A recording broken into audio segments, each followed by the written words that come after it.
So today we're going to take our parent functions that we did on our last worksheet and talk more about function families. So the first thing you want to make sure you do is to have that intro to graphing parent function worksheet out on your desk. If you need to pause this right now and grab that, please do. The other thing you're going to need is a piece of coordinate graph paper so you can graph the examples as we go along. You might want a piece of regular paper as well to kind of write some of the other information as we go along. So what we have done so far is as we were graphing our functions, we create a table of values. We use at least 5 different inputs and negative numbers, a couple of those if they can be part of the domain. We then graph the points and we connect with a smooth curve or line, whatever is appropriate. So now we're going to take a look at some others. So the first thing, here's our function rule. So you're going to have your graph paper, and this is where you might need a piece of paper to kind of fill along some of this information. But where I want you to start is to look at the last worksheet we did, that reference guide of the parent functions, and connect this one to one of those, kind of which one does it go along with. So take a look, which problem number would this one resemble? What family do they agree on? Did you say number 3? So this function rule has that x squared, so we expect it to resemble its parent. Now, what function family are we working with? The quadratics, right? So this is kind of where we're going to use that parent, and just remember that he should look like this, but something has changed. So what you're going to do right now is create a table for this one, and then we're going to graph it.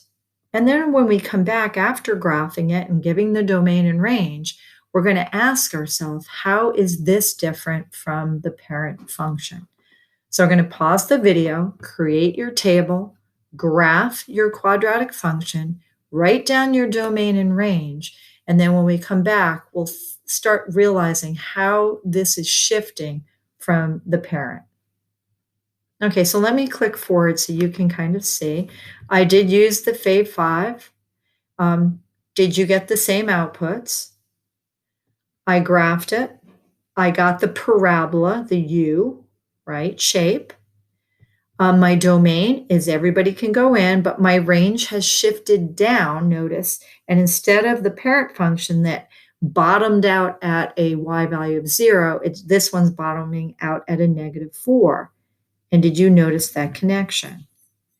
Now, this function is just as wide as the parent. It didn't change its shape, but the whole thing dropped 4. That's how it's different. It translated, it shifted down 4 units, and lo and behold, look at that -4. All right, let's try another one. Again, anytime if you need to pause to make sure that yours kind of matches mine, please do. Okay, so next we're going to look back at our parent function intro to graphing worksheet, and which will this one tie to? Which problem number? Did you say problem number 6? So what function family are we working with? Exponential. So we are expecting some kind of curve that's going to look like this one. So now I'm going to ask you to pause. You're going to make your table of values. You're going to plot your points, and you're going to look for domain and range. And when we come back together, we'll ask, how did this change from the parent function? So let me go ahead and we can kind of compare values. So I did the Fave5 again. It is absolutely okay if you use the decimal here. It would be 0.1 repeating and 0.3 repeating. And you're going to get that same kind of look to it, right? Domain and the range are going to be the same as the parent. But this time, did you notice kind of that it shoots up faster?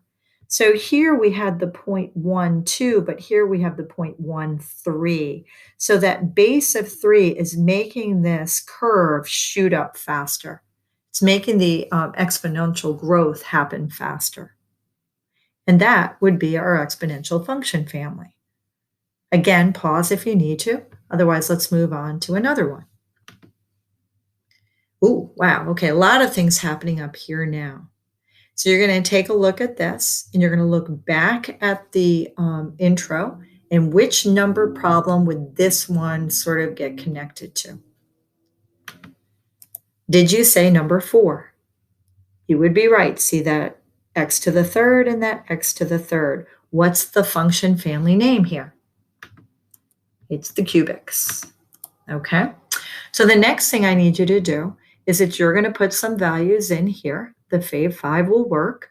You're going to calculate, you're going to plot, and remember that we're expecting to get what I call that hurricane kind of symbol. Now it's going to be different. It won't be exactly the same, and that's what we're going to talk about when we come back. Again, once you've graphed it, can you write your domain and range in? So I did use the fav5 and even went further to kind of show you the growth here. But so this would be the fav5's outputs, and I graphed them. I got my hurricane symbol. Okay, my input and output are the same for this cubic function, but now what changed? So the question would be, what did the 0.5 do? And if you look at this guy and this one, you're going to notice, just kind of look even in here and look kind of in here. This one actually widened. So the whole hurricane function looks wider. That's what the 0.5 did. What did the -2 do? Absolutely dropped it. See how the parent went through 0, but now this one has a y-intercept of -2. So the whole thing shifted down, kind of like we saw a minute ago with the parabola. Starting to get an idea of how these numbers are working. So it looks like the number after the variable is affecting the y-intercept, and the number in front in this case, it sort of changed how the graph looked left to right, width, narrower or wider, in this case, wider. I think we can move on to the next one. Again, anytime pause if you need to. Okay, so which one does this connect to? Look back to your intro and find the problem number. And did you put that it's number 1? And what kind of function family was number 1? It was a linear, right? So we're expecting a line. So can we use our fav5 here? They're absolutely legal. Can you put your fav5 in, do the math, graph it, get your domain and range, and then come back and we'll see what did these numbers do to our line. So did you get the same points? Did you plot them correctly? Put your line in and your arrows. Domain and range are the same, but we have a couple things that changed here. Let's start with the fact that the y-intercept went to a +4 from a 0. So we're starting to see what that's doing. So there's 2 things happening here. There's a negative and there's a 2. So what did the negative do? Well, you might remember from last year, and we're going to talk a lot about this in the next, unit. It's actually changed. Notice this one's going up to the right. The negative made it go down to the right. It kind of flipped it. That's what the negative did. Now, remember the number in front before sort of changed the width of that last cubic function. And here, notice how this guy is steeper. So, that -2 kind of changed its orientation going down to the right and also kind of made it steeper. Again, are we good with this line? And can we go on to another one? So which function family is this one? Which one does it connect to on your reference guide? And did you say number 5? And what family is it? It's the square root function. So we're expecting kind of this half of a u when we do this one. Okay, now we have to be careful because our inputs cannot be the fav5 because on the real number system, we cannot put negatives in for our domain. So instead, we need to pick values that would start with 0. And you're going to remember that I like to use the perfect squares when I can because that will allow me to have, in this case, whole numbers. So go ahead and fill this in. There's only going to be 4 this time. Plot your points. get your domain and range, and then we'll talk about how did this one shift. So the square root of 0 is 0, times 2 is 0, plus 1. The square root of 1 is 1, times 2 would be 2, plus 1 would be 3. The square root of 4 is 2. 2 times 2 is 4, plus 1 is 5. And the square root of 9 is 3, times 2 is 6, add 1 is 7. And there's my points plotted. And I put a nice curve on there. My domain, same as the parent function, it's going to start at an x of 0 inclusively and go forever. But the range didn't start at 0, it started at 1 and went up. And let's take a look at that plus 1 again. Now, did you notice, what is this 2 doing in front? Did you notice, look at the width kind of the half U down here and look at the width here. It has gotten, wider. It's reaching higher. So the number in front affected sort of the width, and this number after is moving it up or down on the y-axis. Pretty cool. Again, make sure yours is good, and then let's move on. Okay, number 6, what family is this, and which one does it connect to on the intro sheet? Did you say number 2? And you would be right. And what family is it? The absolute value.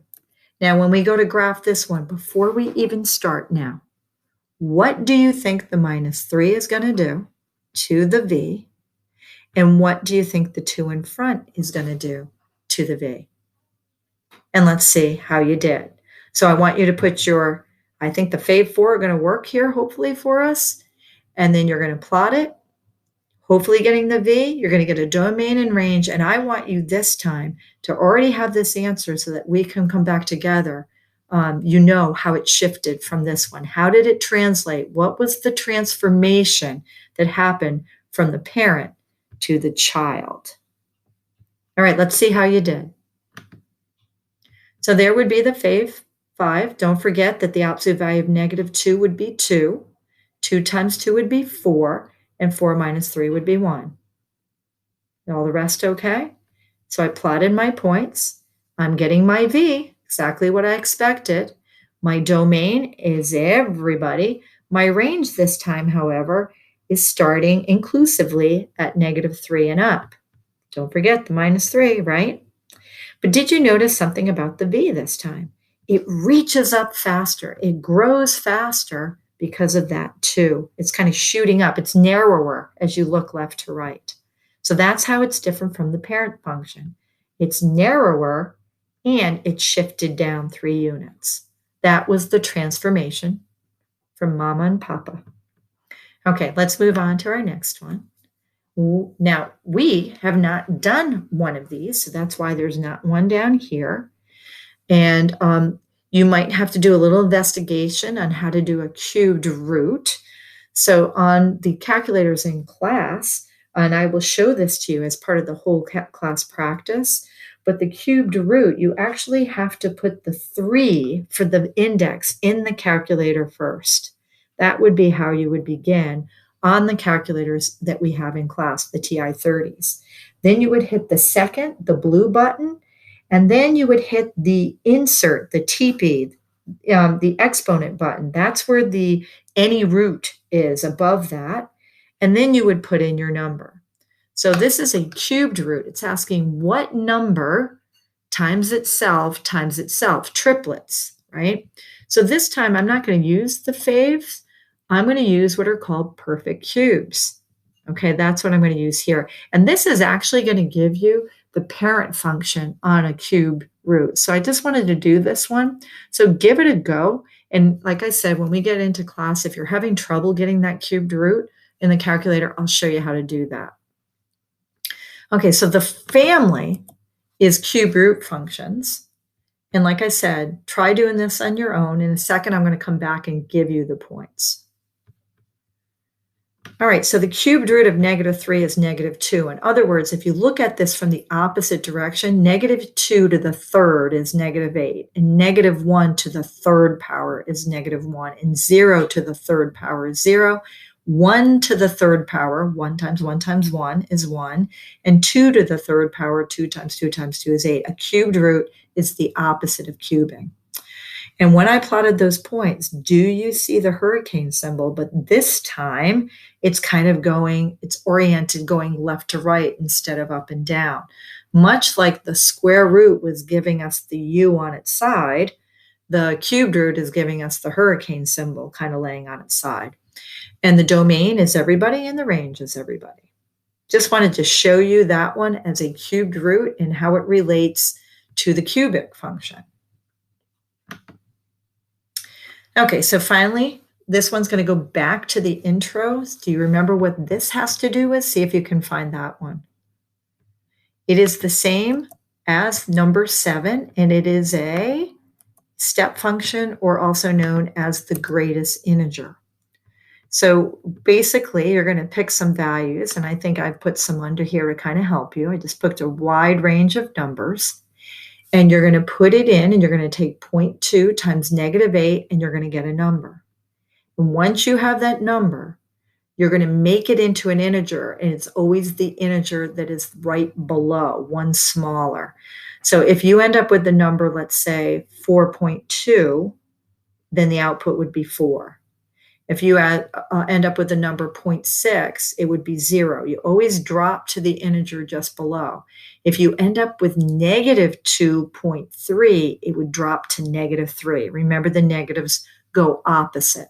See if you can do this math, and you should get steps. So we'll come back and we'll draw it together.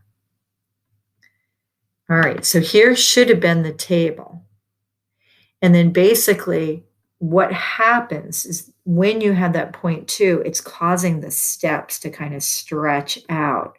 So these would be, you're going to kind of see a couple on the 0, a couple on the 1, a couple on the -1. And it is basically that 0.2 is making this stretch out. You might notice it's going 1, 2, 3, 4, 5. 2/10 is 1/5. Remember that that's 1/5. Do you hear the 5 in there? So kind of stretch these out. Remember that one of the numbers on the step will be filled in. That will be that actual integer, but then on the other end, it's open. Otherwise, it's not a function. And it would look like this. Now, the domain would be everybody. The range this time is all your integers, as I think that, that's the same as the parent function. The domain and range didn't change. It's just the number in front caused the step to stretch out. Instead of only going over one integer, it's going over 5. That 1/5 kind of stretched it out by a factor of actually 5. Again, pause it, fix it, think about it. I think we have one more. So the last one, which one does this go with? And it should have been number 8. And what is the family called? This is the one that's in pieces. So it's the piecewise function. It gets used a lot in the real world as things change over time. So I'm going to put some numbers over here, and I'm going to let you try to do this one on your own. And then we'll come back and again fix it. Pencil is your best friend right now.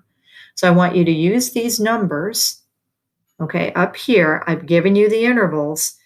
And remember that a lot of times we repeat, even though you're not allowed to use 2 up here. I'm going to put 2 in and have kind of an open hole, kind of knowing where this one ends. You'll see me do that in a second, but try this one. For all numbers less than 2, you put it in here. For 2 itself, you put it gets a 6. And for any number bigger than 2, you put it in here. So at least get your table. Try to plot some points, and we'll come right back. Oh, by the way, this one looks like a quadratic. This one looks like a point, to be honest, and this one looks like a line. That might help you. So here are all the values. Okay, so for -2, you would have squared it. For -1, you would have squared it. For 0, you would have squared it. For 1, you would have squared it. 2 isn't supposed to go in here, but notice that I squared it anyway, so I kind of know that at 2, 4, the quadratic ends. Now the 2, 6 is going to be a point. Now when I go to 3, it's going to go in here, but I also put the 2 in here. 10 minus 2 is 8. So the 2, 8 is where the line is going to start, and then I put the rest in. So here is my parabola, right? And it's up to the point 2, 4, but I can't really put 2 in there, so that's kind of where it ends. Remember, 2, 4 is the point for the middle one. And the third piece is going to start at 2, 8, but it's got a circle there because it really can't equal 2. I just put it in to figure out where the line starts, and then the line starts like that. So notice it is different. This time, the 3 pieces don't connect. We have a special name for that, which I'll mention in a second. So this is a piecewise. Now, going left to right, everybody goes in. It's the domain. And if you look why, this actually range is incorrect. Oh, no, I'm wrong. At first, I was going to say, wait a minute, the range can't, but look, this line is going to keep going forever. So for a second there, I almost got myself tricked thinking it was 0. But this line is going to hit all the numbers eventually. So everybody goes in, and if you look, everybody comes out here or on the line. So it's everyone. Again, pause it, stop, fix yours, have that on a paper so you have an example to follow. Okay, so I just want to leave you with these 2 words because of the piecewise. Remember that the one that we did on the intro all connected. Like you could draw this and never pick up your pencil. Even though it was in pieces, it all connected. This one, you have to draw, and then you would pick up your pencil to draw that, and then you would pick up your pencil. It's not all connected. And we have words for that in math. So if it's unbroken, if you can draw it without picking up your pencil, it's called continuous. And I know we've used that word before. This is that idea, though, same idea that it keeps, going through everything. If it is broken, however, it's called discontinuous. I mean, that makes sense. So we have kind of 2 new words. And to be honest, these are pretty strong calculus words down the road. So a function that requires you to pick up your pencil is discontinuous. We talked about the word discrete being connected with that as well. And a continuous function you can draw without picking up your pencil. So today we took those parent functions and we kind of started to talk about how they would move, translate, how they would transform on the coordinates, whether they would shift down or up or get wider, get narrower, and just kind of getting an idea about the function families. And so now what you're going to do is have a chance to practice on some other functions to try to draw them yourself. So I hope that this starts to get more and more comfortable as we go along in practice. Have a great day, everyone.